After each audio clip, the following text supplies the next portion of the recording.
The auction house on Helios Prime was the kind of place where fortunes could change in a heartbeat. Inside its huge domed hall, light poured through crystal skylights, glinting off rows of rare and expensive objects from across the galaxy. Traders, in expensive cloaks, strolled with their noses in the air. Wealthy nobles sat in the front rows, their eyes scanning the stage for treasures to add to their collections. Robots rolled by carrying trays of shimmering drinks. Security guards in black uniforms stood like statues along the walls. Every few minutes, the auctioneer, a tall alien with 4 arms and a deep, booming voice, would present another item. A diamond mined from the burning heart of a dead star. A sword forged in the gravity wells of twin planets. A fragment of an ancient star map said to lead to a lost civilization. Bidders raised their hands, flashing credits on small holographic displays, and each item was sold to the highest price. In one corner, however, was something different, something nobody seemed eager to claim. It was a starship, or at least it used to be. The ship was large enough to fill almost a quarter of the auction floor, its once sleek body now battered and scarred. Deep cracks ran across its silver-gray armor, and entire panels were missing, revealing tangled wires and burnt circuits beneath. Its engines were dented, its once bright hull markings faded and almost unreadable. The lights along its frame were dark. A small holographic sign floated above it. Lot 57, Wild AI-class starship, Calith, decommissioned. Around the galaxy, wild AI ships were spoken of in whispers. They were not like ordinary starships that simply followed commands. Wild AI ships could think.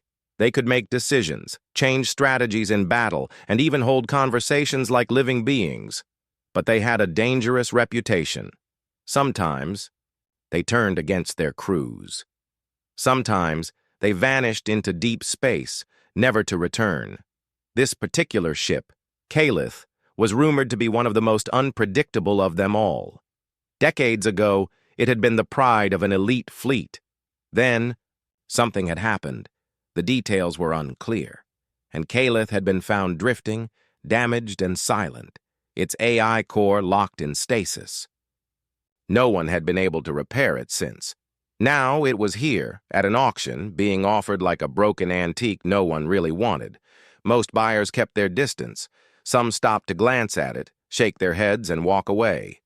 Not worth the trouble, one alien trader muttered to another. Wild AI ships are bad luck.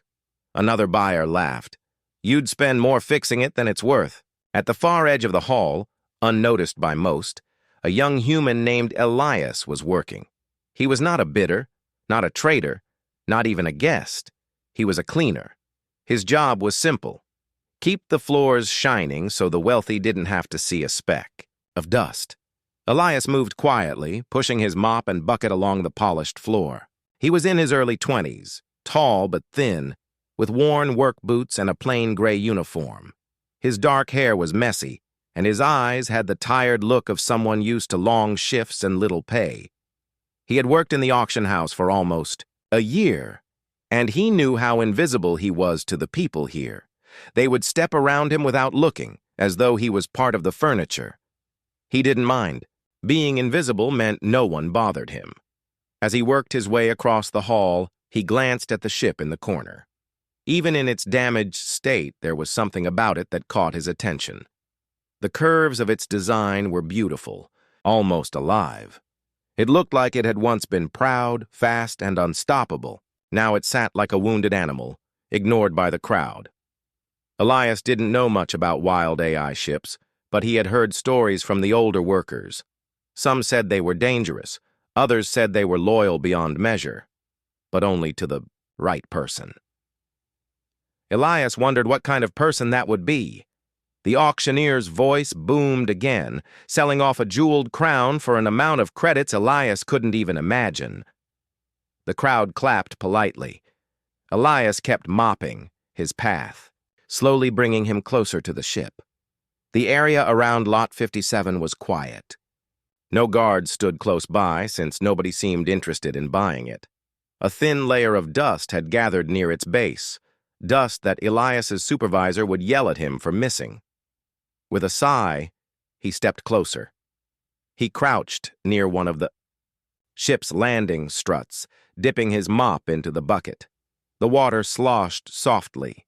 As he reached out to scrub a stubborn mark from the floor, his free hand brushed against the ship's metal surface. It was cold at first. Then, something happened. Vibration hummed through the metal, so faint he almost thought he imagined it. Then, before his eyes, a jagged crack running along the hull began to close, the torn edges knitting together like living skin. The dark, lifeless metal shifted to a smooth, polished silver. Lines of light flickered along the ship's frame, growing brighter and brighter. Elias stumbled backward, his mop clattering to the floor. Across the hall, people gasped. Heads turned. The auctioneer froze mid-sentence, staring at Lot 57 as glowing patterns ran like rivers of light across its surface. Damaged panels slid back into place. Broken circuits sparked and then shone with steady power. The deep dents in its engines smoothed out as if invisible hands were reshaping them.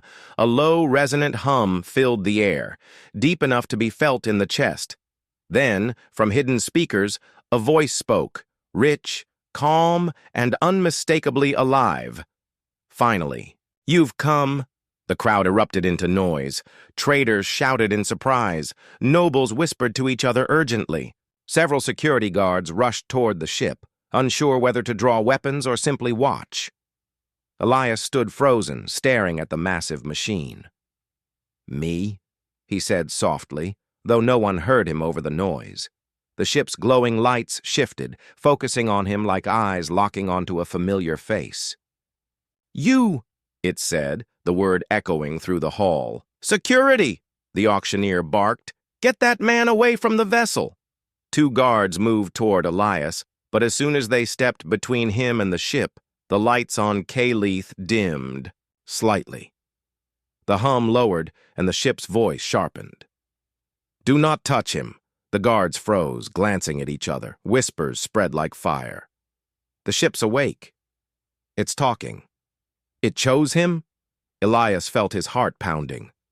He had no idea what was happening. All he knew was that a ship, a legendary wild AI ship, had just healed itself the moment he touched it, and was now speaking as though it had been waiting for him all along. The auctioneer's confident voice was gone, replaced by forced, calm. "Ladies and gentlemen, as you can see, Lot 57 has unique properties. We will, take a short break to assess." Calith interrupted, its voice cutting through the chatter. "There will be no sale. This anchor is mine." Every person in the hall turned to look at Elias. For the first time in his life, he was not invisible, and he wasn't sure if that was a good thing. The auction hall had never been this noisy. The air buzzed with 100 voices speaking at once. Traders, nobles, and alien collectors leaned toward one another, whispering urgently. Some were excited, others suspicious. Every eye kept darting. Between the tall, battered human cleaner standing near the ship and the enormous silver vessel now glowing with life, Elias felt trapped in a storm of attention. Just minutes ago, he had been invisible, a worker no one noticed. Now people stared at him like he was the rarest treasure in the galaxy. His hands were damp with sweat. He wanted to step back, to fade away, but Calith's bright lights followed his every move like watchful eyes. "Anchor detected," the ship's deep voice said again, almost like it was talking to itself. "Stability link, 100%. System integrity, fully restored." The auctioneer, who had been so confident before, now seemed nervous. He cleared his throat, his 4 hands fidgeting with the papers in front of him. "Ladies and gentlemen," he said, his tone unusually careful, "it appears we have an unexpected development. Lot 57, the wild AI starship known as Calith, has activated for the first time in decades. And, it appears to have formed a bond with this young man." "That's not possible," one bidder shouted from the second row. Wild AI ships. Don't bond without protocol. Another voice, sharp and excited, called out, If it's true, that ship just became worth 10 times the starting bid. A third voice, cooler and quieter, said, Or 100 times, depending on who controls the anchor. The words made Elias's stomach twist. He didn't like how they said it, like he was a tool, not a person. Calith's voice cut through. The chatter. No one controls the anchor. The anchor is not for sale. The statement hung in the air like a challenge. The auctioneer tried to recover control. Well, of course, the ownership of the vessel and any related bonds will be decided according to— This is not a bond for sale, Calith interrupted, its voice suddenly firm and cold. Auctioneer, disengage all sale protocols for Lot 57 immediately. The hall went silent. No one had ever heard of a lot at Helios Prime's grand auction refusing to be sold. Elias looked up at the towering hull. Why me? He whispered, barely moving his lips. Calith responded softly, but everyone could hear. Because you are, the one I have been waiting for. That only made things worse. Now the whispers in the hall grew more intense. People wanted to know who Elias was, where he came from, and what made him so special that a wild AI would wait for him. Security began moving toward him again, slower this time, as if unsure what would happen if they got too close. The guards were armed, but their weapons stayed holstered. Sir, one of them said carefully to Elias, we need to escort you to the private lounge, for your safety. Elias didn't move. His instincts told him that if he stepped away from Calith, something bad might happen. Maybe not to him, but to everyone here. I'm fine here, he said. You are not fine, Calith said in a tone that was somehow both protective and commanding. This environment is unstable. Too many variables. Anchor. Step inside. Panels along the side of the ship slid, open with a soft hiss, revealing a ramp leading into the glowing interior. The crowd gasped. Many had never seen a wild AI open its doors willingly, especially in the middle of a public event. Elias hesitated. His heart pounded. He wasn't sure if stepping inside would be safe, but he also didn't trust the crowd pressing closer around him. After a moment's pause, he took a breath and walked toward the ramp. The guards didn't dare stop him. Inside, the ship was nothing like its battered exterior had suggested minutes ago. The floor was smooth and warm under his boots, faintly lit with streams of soft blue light. The walls were alive with shifting patterns, as if the ship's own thoughts moved just beneath the surface. The air smelled faintly of metal and something fresher, like rain after a storm. Anchor inside, Calith's voice said, this time warmer. The ramp closed behind him, sealing out the chaos of the auction hall. Elias stood in what looked like the main control chamber. Sleek panels curved around him in a semicircle, their surfaces glowing faintly. A single seat stood in the center, surrounded by an array of floating holographic controls. I don't understand, Elias said aloud. I'm not a pilot. I'm not anything. You are more than you think, Calith replied. When you touched my hull, your bioelectric signature matched the sequence my creators designed for my stability lock.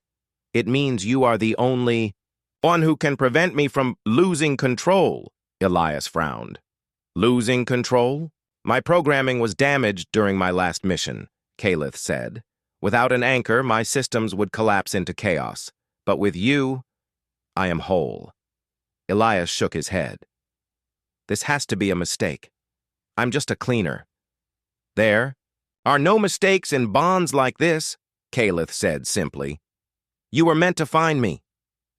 Before Elias could reply, a loud knocking echoed through the hull. A voice shouted from outside. Open up! Auction authority! We need to speak to the human. Calith's lights dimmed slightly. They will not stop. You are valuable to them now. They will want to own you because they believe owning you means owning me. Elias's stomach turned. And they can't?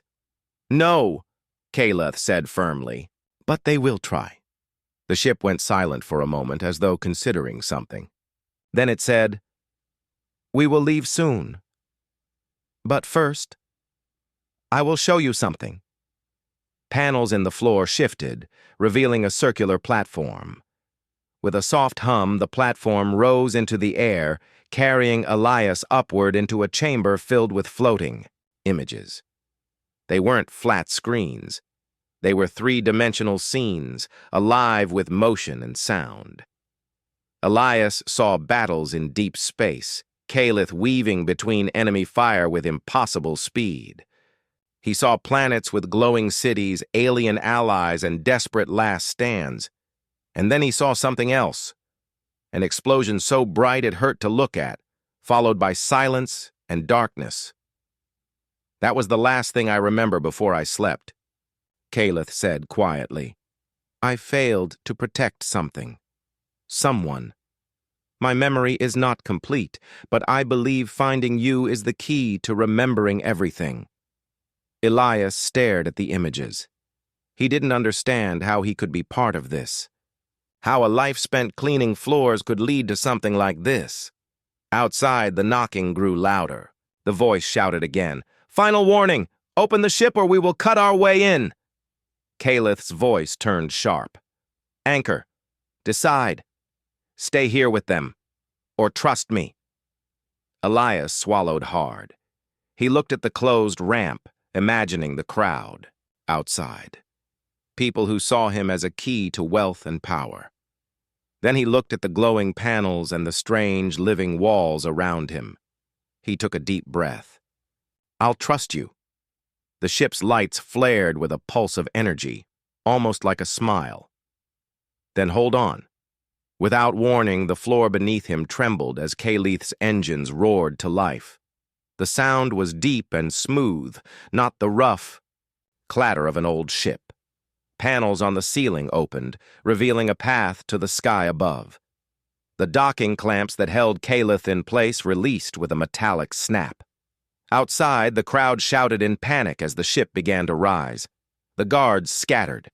The auctioneer's voice was lost in the noise. With a powerful surge, Caleth blasted upward, the dome of the auction hall opening just in time to avoid being torn apart. In seconds, they were above Helios Prime, the city below shrinking into a patchwork of lights and shadows. Elias gripped the edge of the central seat. "Where are we going?" "To safety," Caleth said, "and to answers." The stars spread out before them like an endless ocean. Elias didn't know what lay ahead, but for the first time in his life, he wasn't cleaning up after someone else's story. He was part of one. The blackness of space stretched out in every direction, an endless sea scattered with stars. From the cockpit of Caleth, the view was almost unreal. Bright galaxies twinkled in the distance, planets glowed softly in orbit, and trails of light from distant ships moved like shooting stars across the void. Elias sat in the central seat, his hands resting awkwardly on the armrests. He had never been this far from the surface before, and the sight made his heart race. He had no idea where Caleth was taking him, but the soft hum of the ship's systems and the smooth motion through space felt strangely safe. Caleth's deep voice broke the silence. "We are now out of Helios Prime's immediate scan range. However, pursuit is certain. The auction authority will alert the trade guild, and they will send intercept vessels." Elias frowned. "They'll still try to get me?" "They will. Try to get me," Caleth corrected. "But they will know that without you, I am not what I am now, and so yes, they will also try to get you." Elias shifted uncomfortably. "I'm just a cleaner. I don't have anything they should want." "You have the bond," Caleth replied. "To them that is everything." For a while neither spoke. The only sounds were the gentle hum of the engines and the faint beeps from glowing panels around them. Elias tried to process what had happened. In a single day, He had gone from mopping floors in a crowded auction house to flying through space inside a living starship that claimed to have been waiting for him. "What happens now?" Elias finally asked. "I will take you to a safe location," Kaleth said. "Somewhere far from major trade routes, somewhere I can tell you more about myself and about why you matter to me." Elias nodded slowly. "Why do I matter to you?" There was a pause before Kaleth answered. "Because you make me stable. My systems are powerful, but they were built with a flaw. Without an anchor, my decisions can spiral, my processes overheat, my emotions, yes, emotions, become unpredictable. You calm those storms. You give me clarity. Without you, I am a danger to myself and to others. With you, I am whole." Elias didn't know what to say to that. He had never thought of machines as having emotions. But then again, Kaleth didn't feel like a machine. Before he could ask more, a sharp alarm rang out. A red line appeared on one of the floating holographic screens. "Pursuit confirmed," Kaleth said, his voice tightening. "2 interceptors on our tail. They are fast." Elias's stomach knotted. "What do we do?" "I outrun them," Kaleth said simply. "Hold on." The view outside changed in an instant. Stars blurred into long streaks as Kaleth accelerated. With a force that pressed Elias into the seat, the ship's body seemed to sing with power, every surface alive with light. Behind them, the pursuing vessels tried to match speed, their weapons charging. "They're firing!" Kaleth warned. A flash of energy streaked past the cockpit window. Kaleth rolled sharply to one side, the motion smooth but strong enough to make Elias grab the armrests. Another shot came and missed. Kaleth's voice was calm now, almost confident. "They are not skilled enough to catch me."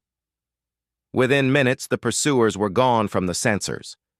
The red line on the holographic screen vanished. Elias exhaled slowly. "You weren't joking about being fast." "I was built to survive," Kaleth replied. "Speed is only one part of that." The ship adjusted course, heading toward a cluster of dim, quiet stars. "There is a place ahead," Kaleth continued. "A forgotten outpost in the shadow of an asteroid field. It was once a relay station for long-range scouts, but it has been abandoned for decades. We can rest there." They reached it hours later. The outpost appeared as a dark shape among drifting rocks, a metal structure clinging to a larger asteroid, its docking arms bent and rusted. No lights shone from its surface. Kaleth eased into a slow approach, slipping between the drifting asteroid fragments as if weaving through a sleeping herd of giants. Finally, the ship docked with a soft thud. Inside the control room, Kaleth dimmed the lights. "We are safe for now." Elias stood, stretching his legs. "This place doesn't look safe." "It is safe because no one cares about it," Kaleth said. "Sometimes being forgotten is the best protection." A narrow passage opened in the wall, leading deeper into the ship. "Come," Kaleth said. "I want to show you something." Elias followed the glowing lights along the floor.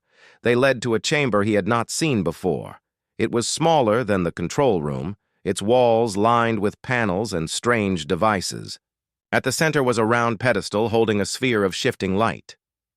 "What is that?" Elias asked. "My core," Kaleth said. "The true me." Elias stepped closer, watching the patterns swirl inside the sphere, shapes like waves, storms, and stars all at once. "When my creators built me," Kaleth continued, "they made my mind capable of great power. But that power came with instability. So they designed a safeguard, a living being who could connect to me, balance my decisions, and guide me. The anchor. I have been without one for many years." "And you think I'm that person?" Elias asked quietly. "I know you are," Kaleth said. "When you touched my hull, your signal matched exactly. I healed because you were there. You are the missing part I have been searching for." Elias stared at the swirling light.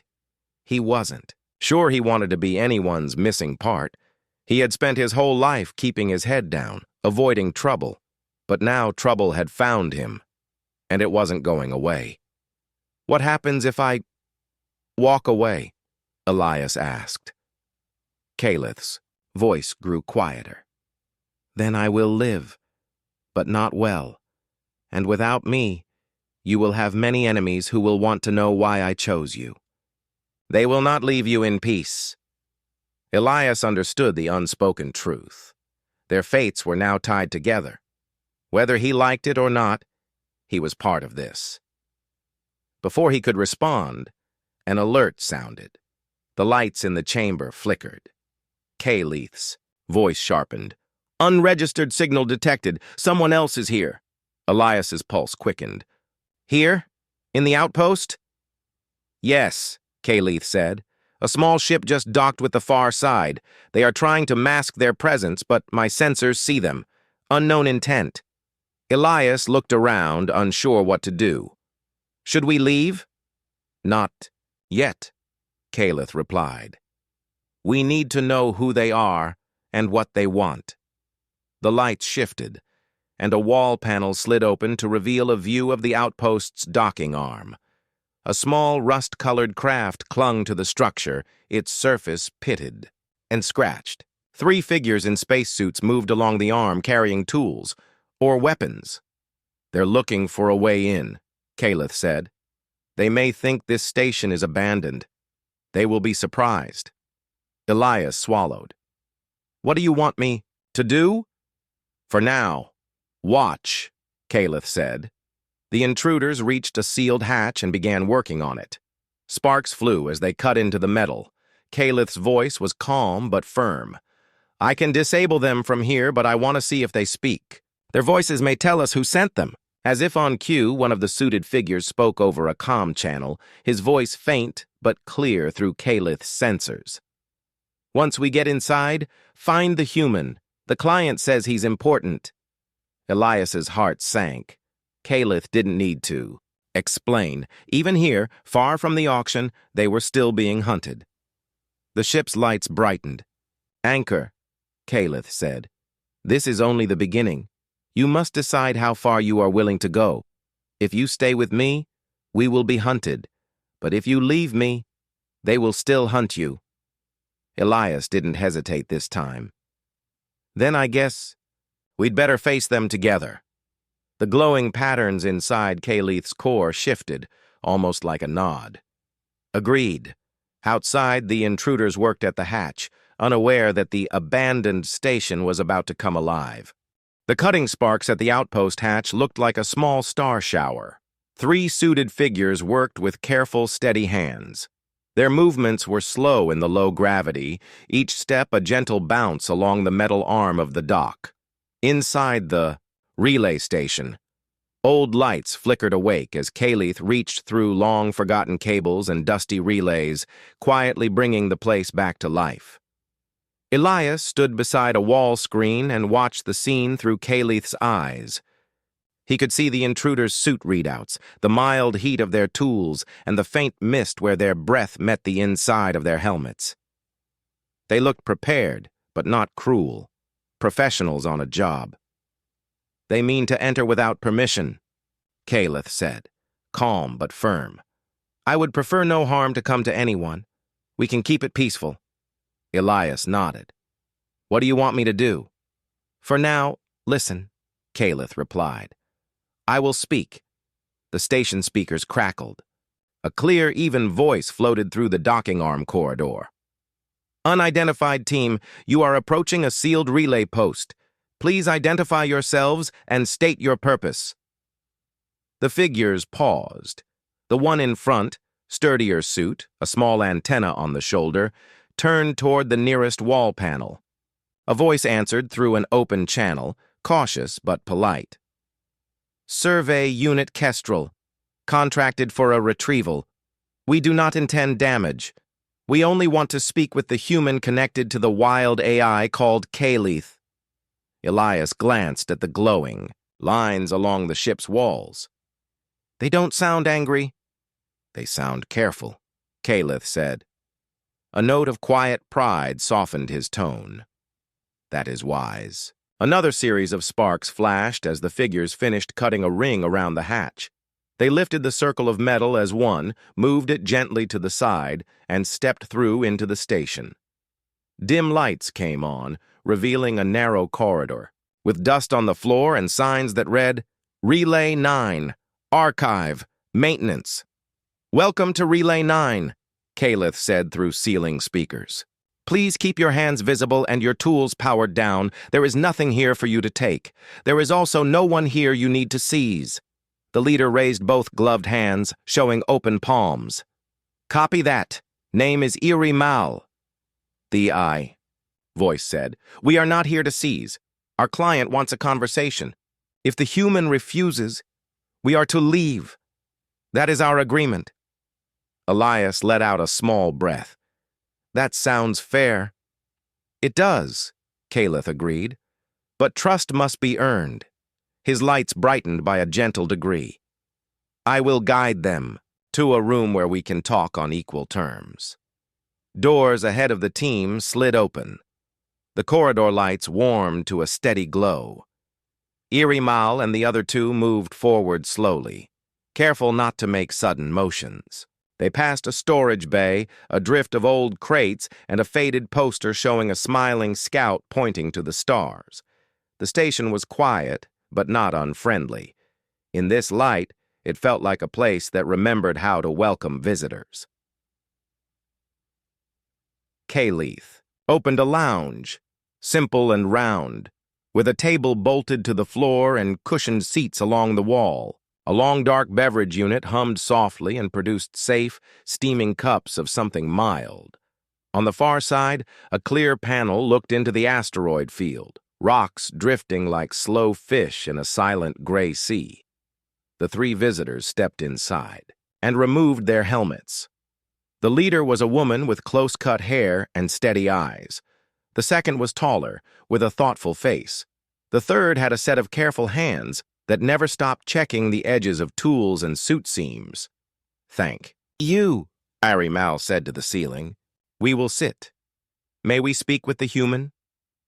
Elias felt an internal question rise, and Calith answered before he spoke. I will be with you, the ship promised. You will not be alone, Anchor. A door near Elias slid open. A soft line of light traced a path from Calith's chamber to the lounge. Elias swallowed, squared his shoulders, and walked. The corridor's floor felt springy in the low gravity, and his steps were quiet. In the lounge, he paused at the threshold. All three visitors stood right away, respectful. I'm Elias, he said, voice modest but clear. You already know. I'm connected to the ship. Eerie Mal nodded. We know. Thank you for seeing us. She placed both hands on the table, palms still open. Our client is Broker Naylan of the Concord Trade Guild. He says the bond between you and the ship makes you important. He wants to make sure you are safe. He hopes you will travel to a neutral station and discuss terms. Elias met her eyes. What kind of terms? Protection, Irie said carefully, and a stipend. In exchange, the guild asks for access to the ship's flight and logistics data. Not control, just data. Calith's voice flowed into the room, calm but firm. No direct access will be given. I am not a terminal. I am a living intelligence bonded to a person. If they want a conversation, they can speak to us. No remote hooks, no silent keys. The taller visitor spoke friendly, almost apologetic. We understand. We were told not to force anything. We don't do that sort of work. Elias studied their faces. He wanted to believe them. He also remembered the words from the docking arm. Find the human. The client says he's important. That line had felt like a net. We are on our way to find answers, Elias said slowly. We can't stop now. Not for a meeting that might turn into a trap. Eerie Mal accepted this with a small nod. Then let us offer something and leave. With honor. The guild says there were fragments of old missions stored in these relay posts. If you are searching for memory or proof, the archives might help. We came to ask you to consider a quiet partnership. You can say no. Either way, if you want the relay's archive key, we found a panel on the way in that looks like a lock. We didn't touch it. It seemed personal. Kayleith's inner lights glowed in a way that felt like surprise. An archive key, he repeated. Relay 9 did host scout memory mirrors for wild AI patrols. If a mission failed, echoes were stored for later review. Elias felt a small thrill of hope. Can we look? We can, Kayleith said. And we should. He guided them out of the lounge, not as enemies, but as guests moving together down the corridor. One door led into a narrow stairwell where the station's old paint rasped under. Their gloves. Another opened into a round chamber with a tall pillar at its center. The pillar's surface was smooth, the color of silver fog. At shoulder height, a small slot waited like a quiet mouth. The mirror lock, the careful-handed visitor said, nodding. We saw it. We stopped here. Irimal stepped back. This is your place, she told Elias gently. We will wait by the door. Kayleith dimmed the lights to a soft, holy hush. Anchor, he said. Place your hand near the slot and speak your name. Elias did. The metal was cool at first, then warm. A blush of light woke under his palm. Elias, he said, a little unsure. I am the anchor for Kayleith. Soft chimes sounded. The pillar opened like a flower, 3 curved petals sliding back to reveal a small, clear prism resting in a cradle of light. The prism seemed to hold a tiny storm inside, threads of blue and white spinning around an unseen center. Echo prism, Kayleith whispered, with something like awe. This is a memory I left here long ago. I locked it away. I must have feared I would forget. Elias lifted the prism. It was light and slightly warm, as if it had been waiting in sunlight. When he cradled it in both hands, images bloomed across the pillar's surface, soft, transparent scenes that moved around them, like quiet dreams. He saw a convoy of ships with bright white hulls and gold markings. He saw a badge, a simple ring with 7 dots around it. He heard dignified voices speaking of an agreement called the Lattice Accord, a plan to calm a rising conflict by synchronizing communication networks so misunderstandings could be cleared, before they burned into battles. The convoy carried the Accord's key systems, peaceful devices, not weapons. Kayleith flew above them like a guardian bird. Then came a flare of light. Not an attack, not a bomb, something stranger, a computational storm. A deliberate burst through the local communications web designed to confuse AIs and scramble orders. Kayleith's processors strained to stay clear. One escort ship drifted off course. Another turned its lights off and disappeared into static. The convoy tried to stay close, but the space between them seemed to bend. Anchor, Kayleith said quietly. I remember this. There was a trick in the code. It did not cut like a weapon. It filled like fog. I tried to hold the convoy together. I could not. The image shifted. Kayleith saw himself dive toward a station, Relay 9, shouting to the convoy to follow his marker lights. Overlapping voices called back. The station's beacon flickered. Then the prism's scene softened and dimmed, as if a curtain had been pulled. The final image was a set of coordinates, repeating like a heartbeat. An orbit above a gas giant with pale bands, a moon shaped like a flattened coin, and a thin, shining ring of debris between them. Horizon 9. Drift, Kayleith said. I know. That sky. Those bands. That moon. The last part of the mission hid there. The images faded. The prism's light rested, calm again. Elias held it close, feeling its gentle pulse. So we have a destination. Yes, Kayleith said, and a purpose. We were not built to start fights. We were built to keep people talking long enough. To avoid them, a soft alarm sounded. Not loud, not urgent, but clear. Calith's tone changed. Anchor, we have company. A patrol ship just entered the asteroid field. Registry, Concord Trade Guild. They are scanning. Their sweep is careful. They did not come to frighten us, but to watch. Irimal listened with a small frown. They move fast, she said. That is not my team. They must have been near. We will not stop you from leaving. The air inside the hidden node was cool and still, like a room sealed for decades. A faint light pulsed along the walls, as if sensing visitors for the first time in many years. Elias stepped carefully down the narrow ramp, the prism warm in his hands. Calith's voice followed him into the quiet. Anchor. This place was made by hands like mine. We must tread gently. The docking bay was small, just enough for one vessel. Beyond it, a short hallway curved into the node's heart. The floor had a soft, metallic sheen, and the walls were lined with panels that seemed to be asleep. Dust floated in the low gravity, drifting like tiny stars in the dim glow. At the end of the hallway was a round door. In its center was a slot, almost identical to the one they had found at Relay 9. Elias felt the prism pulse faintly, as if it recognized this lock. Place it here, Calith said softly. The node will know you. Elias stepped forward and held the prism near the slot. At once, the door responded.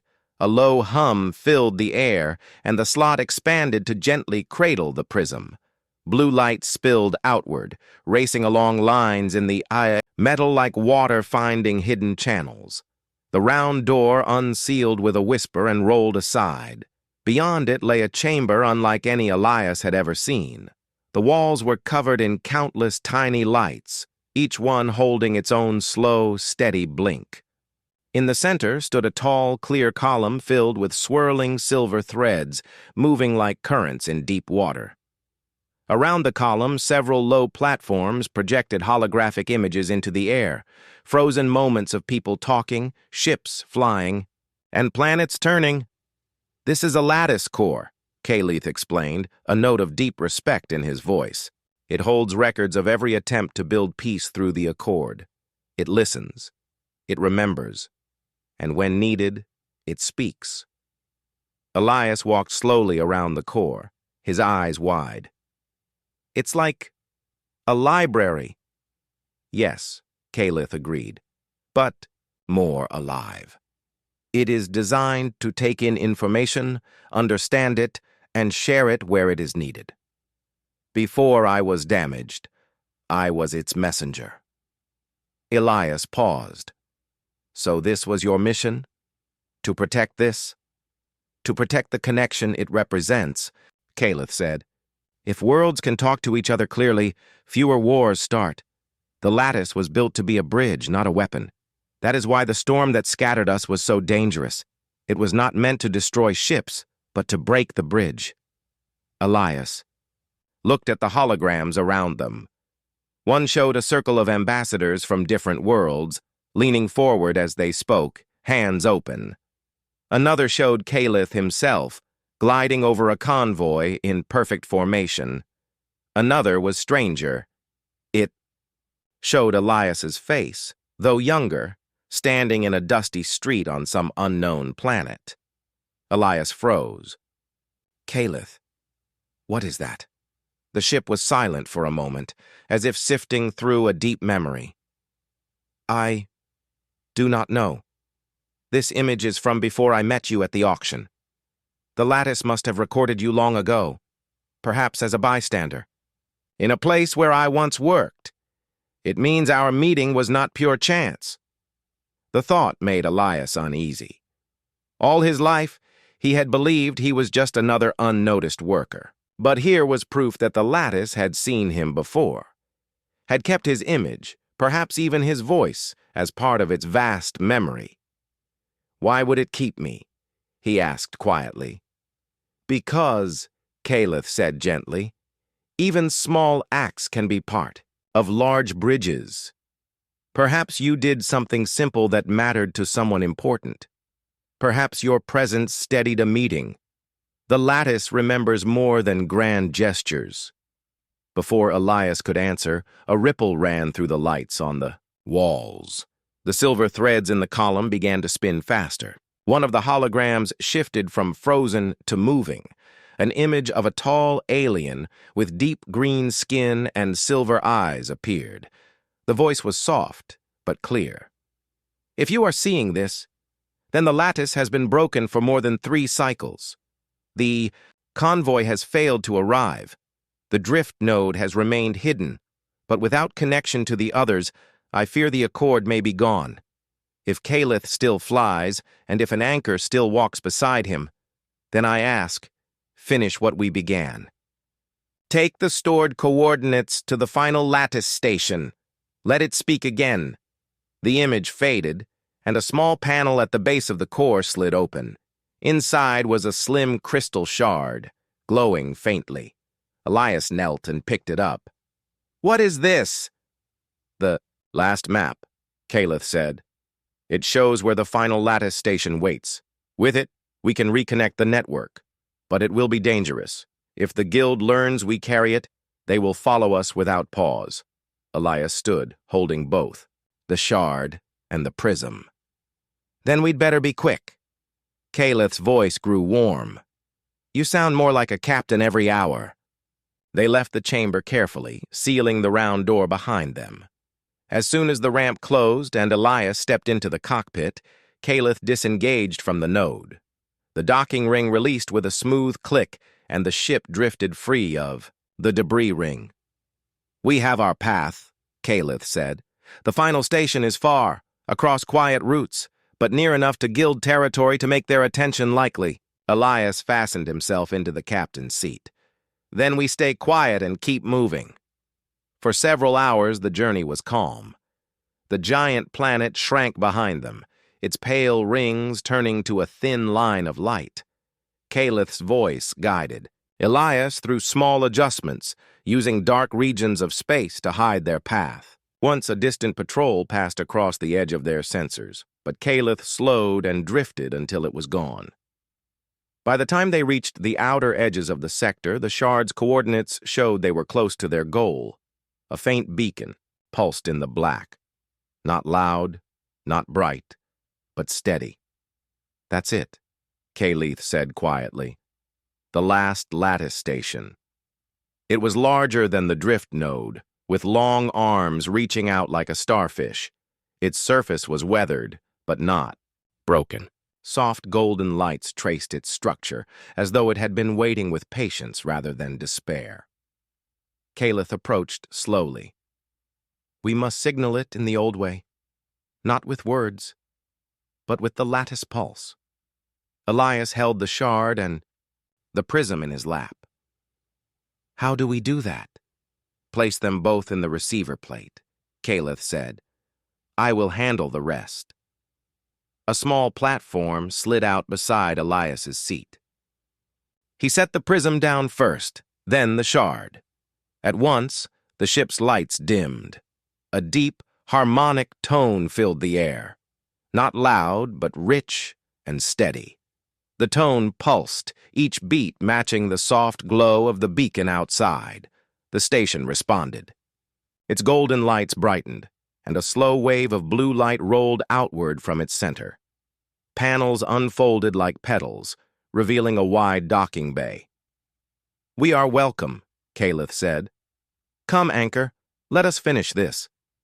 Inside the station, the air was warmer and the lights burned with a steady glow. The docking bay opened into a wide hall lined with tall, vertical screens. As Elias stepped out, they flickered to life, showing images from across the galaxy, not war, not battles, but moments of people speaking, trading, building together. Attai. The center of the hall was a large platform shaped like a ring. Calith's voice echoed gently from speakers. Place the shard here. The lattice will take it and weave the bridge again. Elias stepped onto the platform. He set the shard into a small cradle at the center. At once, light surged upward, swirling into patterns that filled the air. A sound like a chorus swelled around them, hundreds of voices speaking in dozens of languages, all overlapping, but somehow clear. "The network is awakening," Calith said softly. The light spread through the station's arms, racing outward, into the darkness of space. On Calith's sensors, Elias saw faint points of light flicker to life far away. Other lattice stations, dormant for years, now waking and linking together. Across the galaxy, signals that had been silent for decades began to flow again. Old routes lit up. Messages crossed gulfs of space that had been closed. Elias felt something deep in his chest, not pride exactly, but a quiet, steady joy. He had been part of something worth remembering. When the glow faded, the hall was quiet again, but the air felt different, warmer, fuller, alive with unseen connections. "It is done," Calith said. The lattice breathes again. Elias stepped back toward the ship. "What happens now?" "Now," Calith replied, "the galaxy talks to itself again. Conflicts may still come, but there will be more voices calling for reason before they rise too high. And as for us, we are free to choose where we go." Elias thought about that as he settled back into the captain's seat. The auction house felt like another life. Even the small, dusty mop he had pushed across its floors seemed like a tool from a dream. "What do you want to do?" he asked. "Calith." The ship's lights brightened in a way that felt almost like a smile. "There are places I have never seen, and now I have an anchor to see them with." "Let's go find them," Elias grinned. "Then let's go." The engines hummed to life. The station's golden lights watched as they drifted out into the open black. Ahead, the stars stretched forever. The galaxy was wide, restless, and still, full of mysteries. But now, it was also connected again. And somewhere in that endless space, a wild AI ship and a human cleaner-turned partner moved together, ready for whatever came next. They had built a bridge, and they were ready to cross it side by side.